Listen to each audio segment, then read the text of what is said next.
आता आपल्यासोबत आहे निधी.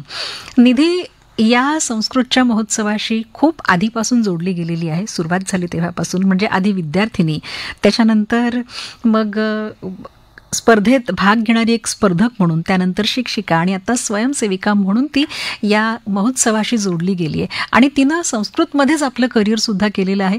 तर तिच्याकडून या सगळ्या गोष्टींची आपण माहिती घेऊया. आणि आता आपल्यासोबत आहे निधी कोर्लेकर. हॅलो. हॅलो निधी, नमस्कार. नमस्कार. आणि अगदी मनापासून स्वागत तुझं आमच्या या कार्यक्रमात. नमस्कार. आज वेळात वेळ काढून तुमच्या मॅडमही बोलले आणि तूही बोलतेस, त्यासाठी तुमच्या दोघींचेही आभार मानते मी सुरुवातीलाच. मलाही खूप छान वाटतं आहे कार्यक्रमात सहभागी होता येते. बरं, मी आत्ता सांगितलं की जसं तू सांगितलं होतंस की विद्यार्थिनी, स्पर्धक, त्याच्यानंतर मग शिक्षिका, स्वयंसेविका अशी तू या कार्यक्रमाशी जोडली गेलेली आहेस. पण सुरुवात कशी झाली तुझी?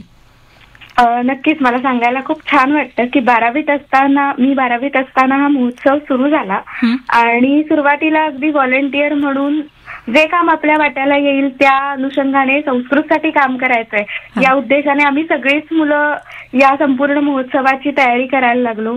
आणि त्यातूनच ध्रुवा संस्कृत महोत्सवाची काय म्हणूया सगळी पाया बळकट व्हायला लागला.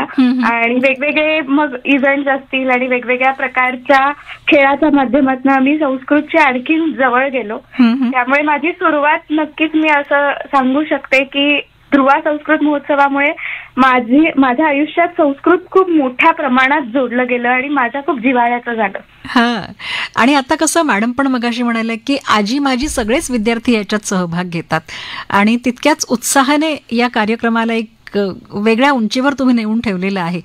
आता मला एक सांग, तुझी सुरुवात झाली आणि आता जे विषय दिलेले आहेत, मग ते डिबेटचे विषय असू देत किंवा आणखी कुठले विषय दिलेले आहेत, ते गीतेशी संबंधित आहेत, त्या संदर्भात आहेत. आणि तिथे स्वयंसेविका म्हणून तू मुलांशी जरा जास्त जवळ जोडली गेली असशील ना? येस, नक्कीच. तर या विषयांची तयारी करताना किंवा भाग घेत असताना त्या मुलांच्या नेमक्या भावना काय असतात? कशी तयारी करतात ही मुलं?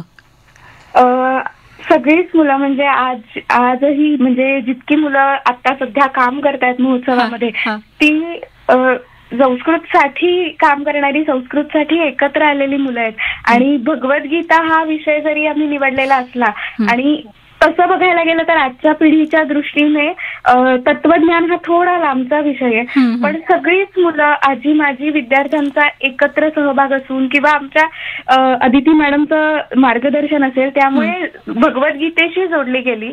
आणि भगवद्गीता स्वतः त्याच्यामध्ये भगवद्गीता वाचून त्याच्यावर अभ्यास करून त्याच्याशी संबंधित अनेक विषयांचा अभ्यास करून मुलं एकत्र चर्चा करतात आणि त्याच्या माध्यमातून विविध प्रकारचे खेळ, विविध प्रकारचे इव्हेंट स्वतः तयार करतात. त्याच्यामुळे विद्यार्थ्यांना भगवद्गीतेचे वेगवेगळे आयाम दिसून येत आहेत आणि भगवद्गीतेशी मुलं जोडली जात आहेत.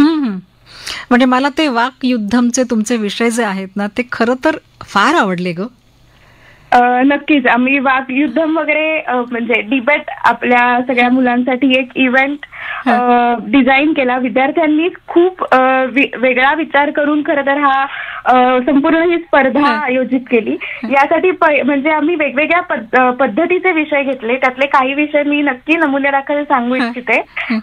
त्यातला अगदीच मला आवडलेला स्वतः विषय होता तो म्हणजे आपलं कर्म सिद्धांतावरती अख्खी भगवद्गीता खरं तर आधारलेली आहे किंवा भगवद्गीतेचा गाभा कर्म सिद्धांत आहे खरं तर.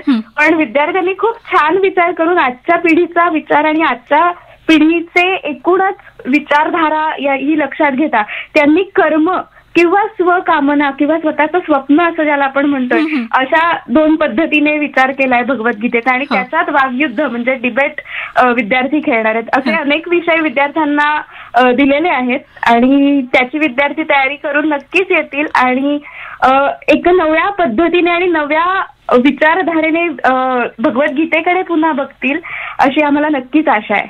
वा, इतका व्यापक विषय, म्हणजे संकल्पना इतकी व्यापक आहे आणि त्यातून असलेले तुमचे इव्हेंट्स त्याच्यावर आधारित हे सगळेच खूप सुंदर आहेत. बरं, 18 तारखेला हा एक दिवसाचा इव्हेंट किंवा कार्यक्रम असेल. सुरुवात कधी होईल आणि किती वाजेपर्यंत चालणार आहे?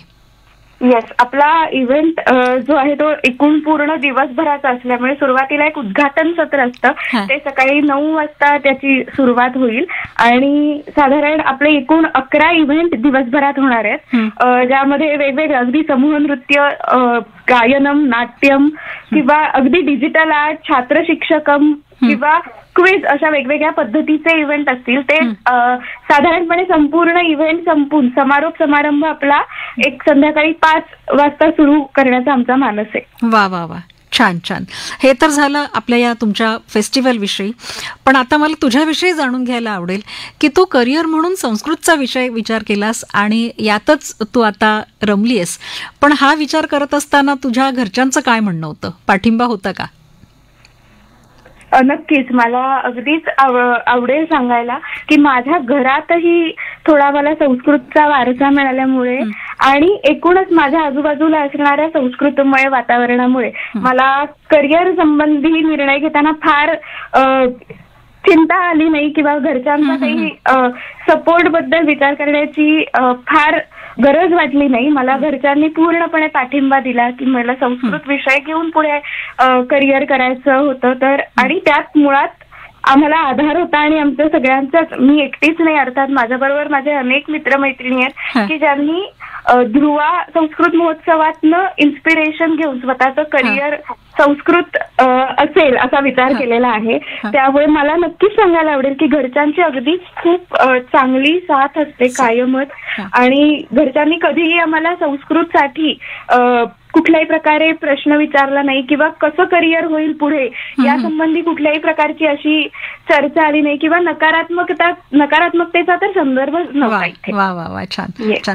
तू नेमकं काय करतेस आता याच्यामध्ये? मी सध्या बांदोडकर महाविद्यालयामध्ये, ठाणा कॉलेजच्या सायन्स कॉलेजमध्ये ज्युनियर कॉलेजला संस्कृत विषय शिकवते. आणि त्याबरोबरच मी आता सध्या आयुर्वेद कॉलेज, सायन आयुर्वेदिक महाविद्यालय, तिथे BAMS या डिग्रीसाठी संस्कृत विषयाचे शिक्षक लागतात. तर मी आयुर्वेद महाविद्यालयात सुद्धा अध्यापनाचं कार्य करते. वा वा वा वा, खूप सुंदर, खूप सुंदर. म्हणजे इथे सुद्धा करिअरसाठी मार्ग उपलब्ध आहेत. हे एक उत्तम उदाहरण तू आणि तुझे मित्रमंडळी जे आहेत यांचा तू आता उल्लेख केलास की ते हे एक उत्तम उदाहरण आहे. म्हणजे याच्याकडे सुद्धा एक पर्यायी मार्ग म्हणून पाहता येईल. नक्कीच नक्कीच. बरं, तुला शुभेच्छा तुझ्या सगळ्या वाटचालीसाठी, कारकिर्दीसाठी आणि तुमच्या महोत्सवासाठी. पण आता निघताना तू संस्कृतमध्ये काय सांगशील? आम्ही हे जो संस्कृत महोत्सव आयोजित करतो या मागे मुळात विद्यार्थ्यांमध्ये संस्कृत भाषेची गोडी रुजवणं हा उद्देश आहे. आणि संस्कृत भाषा ही इतकी समृद्ध आहे, ती कुठल्याही प्रत्येक विषयाशी जोडली गेलेली आहे. तर मला नक्कीच सांगायला आवडेल की संस्कृत भाषेमध्ये मुळात ज्ञानाचं महत्व, विद्येचं महत्व सुद्धा खूप सुंदर पद्धतीने सांगितलं जातं. मी मुद्दाम उदाहरणादाखल एका सुभाषिताच्या माध्यमातून सांगेन की एखादा छोटासा विषय सुद्धा अत्यंत परिणामकारक पद्धतीने एखाद्या सुभाषिताच्या माध्यमातून कसा सांगता येतो याच्यासाठी संस्कृतपेक्षा इतर कुठल्या भाषेला पर्याय असूच शकत नाही. त्यामुळे मी मुद्दाम एका सुभाषिताचा आधार घेऊन विद्या किती आपल्या आयुष्यात महत्वाचं स्थानी आहे हे सांगण्याचा प्रयत्न करते. मी एक सुभाषित म्हणते संस्कृतमध्ये. विद्यानाम नरस्य रूपमधिकं प्रच्छन्न गुप्तं धनं विद्या भोगकरी यशः सुखकरी विद्या गुरूणां गुरुः विद्या बंधुजनो विदेश गमने विद्या परम दैवतम विद्या राज सुपूज्यते न तु धनम विद्या विहीन पशुः. नक्कीच अगदी विद्येशिवाय माणूस अगदी पशु समान आहे असं सांगणारे हे सुभाषित आहे. वा वा, छान छान. मनापासून आभार निधी. आमच्या कार्यक्रमात वेळात वेळ काढून आज या महोत्सवाविषयी, तुझ्या करिअर विषयी सांगितलंस त्यासाठी आणि तुला तुझ्या पुढच्या वाटचालीसाठी खूप साऱ्या शुभेच्छा. मनापासून आभार. धन्यवाद. धन्यवाद. धन्यवाद. या